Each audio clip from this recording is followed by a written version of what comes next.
G'day, this is Brian Medway, and I am talking about being combat ready. I've already just told a little story about how God brought a prophetic word to me through one of the Crosslink leaders at the last Crosslink gathering 2017 in September, and how in response to that word, my attempt to understand what God meant by saying that we were to be an army.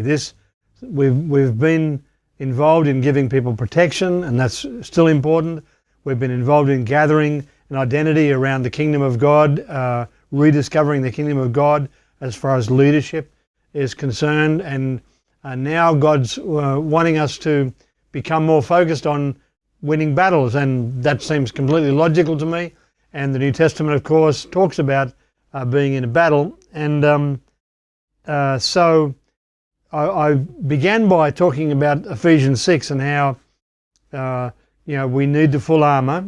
Secondly, how we need to identify the enemy, and the really profound insight or the profound revelation of Ephesians 6 is spoken in chapter 6 verse 12, where Paul says, because our struggle is not against flesh and blood. You know, don't you? Our struggle is not against flesh and blood. Your struggle is not against flesh and blood. My struggle is not against flesh and blood. Their struggle is not against flesh and blood. That is a really hard issue to grapple with. Just because everything in your head, everything in your emotions says, well, these are the people who are criticizing me, or these are the people, these are the people, these are the people. It's all happening through people. But in actual fact, we're told something that we can't see. It looks like people, it sounds like people, it's coming through people, but it's not originating in people. People are being used, but the real enemy is empowering people to do these things, and we need to focus on fighting against the real enemy so that, first of all, the empowering for destruction will stop, but secondly, so that the people who are being empowered in destructive ways will be set free. And that seems to me entirely consistent with everything that belongs to the ministry of Jesus and the apostles. And so I want to talk today, just in a few moments, in a simple way, to introduce the idea of what this power is like. And there are various descriptions of this, and of course you can read about it in Ephesians 6, and it says, for our struggle is not against flesh and blood, but against rulers, against the authorities, against the powers of this dark world, or against cosmic powers of darkness. Now, this world powers of darkness, against spiritual forces of evil in the heavenly realms. And so, there's all kinds of theories about this, and once again, I'm not trying to denigrate any of those theories. I'm just trying to present another point of view, because it seems to me that we can get all kinds of fancy ideas about what this means and what that means and what something else means, but in actual fact what this information is telling us is not so much how to identify, do they look like this, do they sound like that, but what they do. We can see who they are by what they do. We can discern the presence of the enemy by what they do. They do enemy things. And the enemy things are described in four ways. The first one, these are Greek words, and I know that it's always a bit controversial, or it's a bit bad to be quoting Greek all the time, because everyone doesn't understand Greek, and so I'm just giving you my level of understanding in Greek. But there are four things: arche. Now, arche is a word that means two very separate things. At first, it means beginning.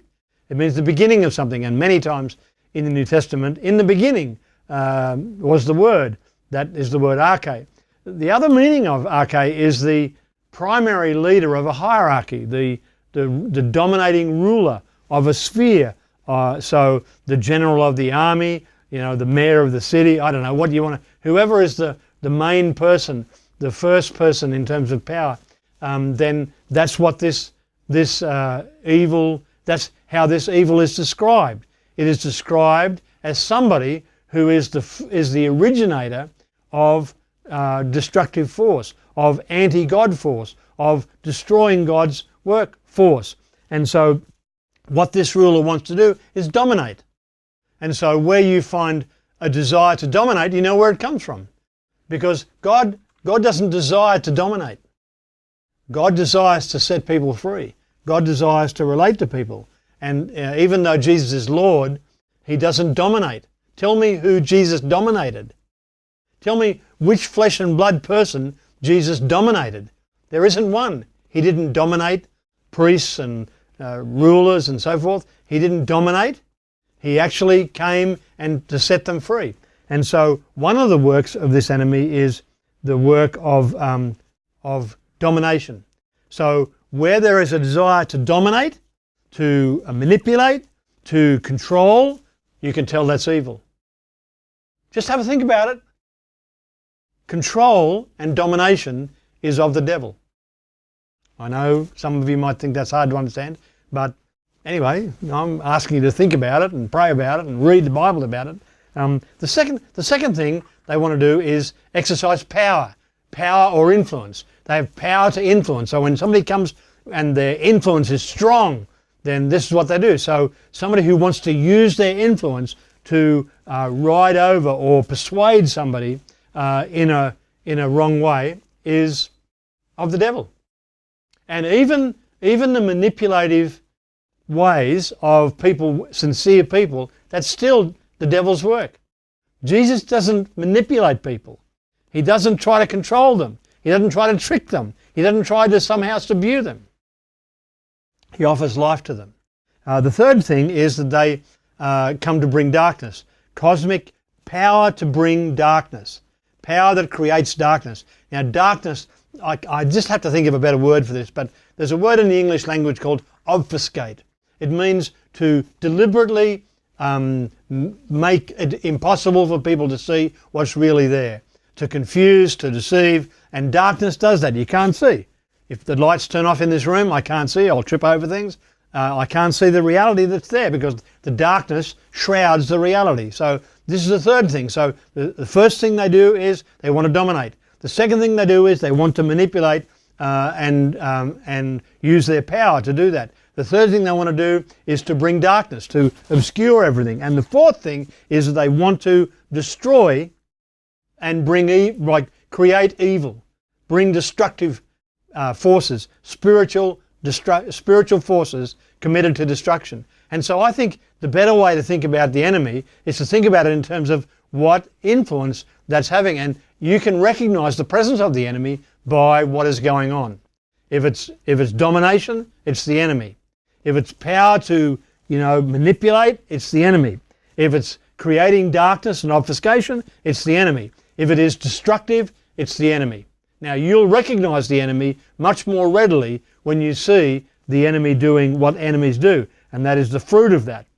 The fruit of the enemy presence. And when we go to see from the stories on the Gospels and the Acts of the Apostles, we will see all kinds of presence that is wanting to dominate, that's wanting to influence and persuade, that's wanting to bring darkness, and that's wanting to destroy.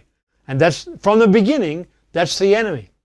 And so I don't really care which is this and which is that and where they are, up here or down there. I just care when I see what they're doing. Because if I see what they're doing, I can recognize it as the enemy, and I can then respond to it as the enemy trying to dominate, trying to persuade or influence, trying to obfuscate and bring darkness, trying to destroy. And there you have it. This is how we recognize the enemy. And these weapons of war that we're going to talk about, the 7 weapons of Ephesians 6, these weapons are designed to destroy that enemy. They're designed to destroy that enemy. The enemy that wants to dominate, control, the enemy that wants to manipulate and persuade, the enemy that wants to bring darkness and obfuscation, and the enemy that wants to destroy and bring evil. There you go. Go and look. Just spend a day thinking about what's going on around you, thinking about what you see on television or whatever else, and see the power of the enemy and the presence of the enemy at work, and realize that this doesn't happen in some battle. This is not just in Syria and in some parts of the Middle East and other places. This is everywhere. And we need to be able to participate in these battles so that people can be set free.